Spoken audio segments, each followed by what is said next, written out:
दोस्तों, मजदूर की मजदूरी उसका पसीना सूखने से पहले अदा कर देनी चाहिए, ऐसा मानना है कुछ धार्मिक मान्यताओं का। और दुनिया में मौजूद लगभग हर धर्म की शिक्षाओं में यही बात कही गई है कि किसी मजदूर का हक कभी नहीं मारना चाहिए, वरना इसका वबाल आपकी नस्लों को बर्बाद कर सकता है। आज की इस वीडियो में मैं आपको एक कहानी सुनाता हूँ जो हमारे समाज में मजदूर के अधिकारों की बात करती है। और इस कहानी के अंत में आप अपनी राय देना कि अगर ऐसा किसी के साथ सच में हुआ हो तो उस मजदूर पर क्या बीती होगी और क्या कैफियत रही होगी उस मालिक की, जिसने बड़ी आसानी से उस मजदूर का न सिर्फ हक खाया है बल्कि इस गूंगे और बहरे समाज में उसे रुस्वा और जलील भी किया है।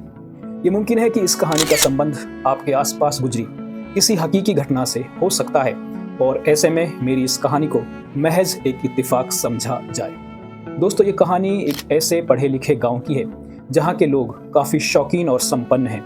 यहाँ पर अगर आपको कोई काम करवाना पड़ जाए तो मजदूर मिलना थोड़ा मुश्किल होता है।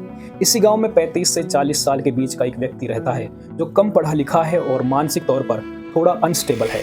वो जैसे तैसे मजदूरी का काम करके अपने परिवार का पालन पोषण करता है और आमतौर पर चिनाई के काम पर मिस्त्री के हेल्पर के तौर पर मजदूरी का काम करता है।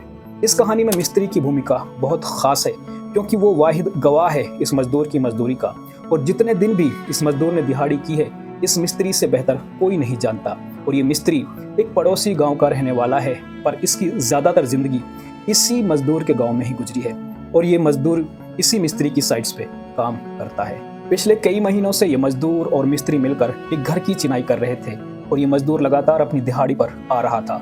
और जब कई महीनों के बाद काम खत्म होता है और उस मजदूर की दिहाड़ी का हिसाब किया जाता है तो समाज के कुछ जिम्मेदारान ईमानदार लोगों की एक टीम, जिसमें वो मिस्त्री भी शामिल था, इस मजदूर के 41 दिनों की दिहाड़ी काट देते हैं। एक मजदूर के लिए 41 दिनों की दिहाड़ी का अंदाजा आप खुद लगा सकते हैं। और जब ये मजदूर अपना हक मांगता है तो उसे बेइज्जत करके वहां से भगा देते हैं।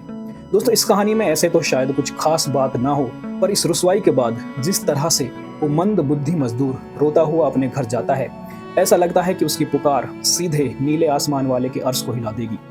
मगर इसका हिसाब करने वालों के कानों पर जूं तक नहीं रहेंगी। वो रास्ते में मिलने वाले हर बच्चे, जवान और बूढ़े आदमी से रोते हुए अपना दर्द सुनाता है, पर यह गूंगा और बहरा समाज कुछ बोल नहीं पाता है।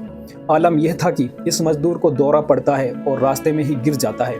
पड़ोसी लोग उसे पानी पिलाते हैं और जैसे तैसे अपने घर पहुंचाते हैं। दोस्तों, लानत हो ऐसे मालिक पर जो मजदूर की मजदूरी सही तरीके से और वक्त पे अदा ना कर सके। लानत हो ऐसे हिसाब रखने वालों पर जो एक बेबस मजदूर की दिहाड़ी का सही हिसाब नहीं रख सका हो। और लानत हो उस मिस्त्री पर जिसके साथ वो मजदूर काम पर लगा रहा और उसकी मौजूदगी में उस लाचार मजदूर की 41 दिनों की दिहाड़ी काट ली गई। और लानत हो ऐसे समाज पर जो उसकी गिड़गिड़ाने की आह को महसूस ना कर सका। अल्लाह के घर इसका इंसाफ जरूर होगा। हम आज टीवी के जरिए इस पूरे घटनाक्रम की घोर निंदा करते हैं, और अगर आपको भी लगता है कि इस मजदूर के साथ कुछ गलत हुआ है तो इस वीडियो को ज़्यादा से ज़्यादा शेयर करें ताकि ये आवाज़ कम से कम उनको उनके किए का एहसास तो करा सके। शायद इस मजदूर का हक इसे मिल जाए। गांव के सरपंच को इस मामले में संज्ञान जरूर लेना चाहिए।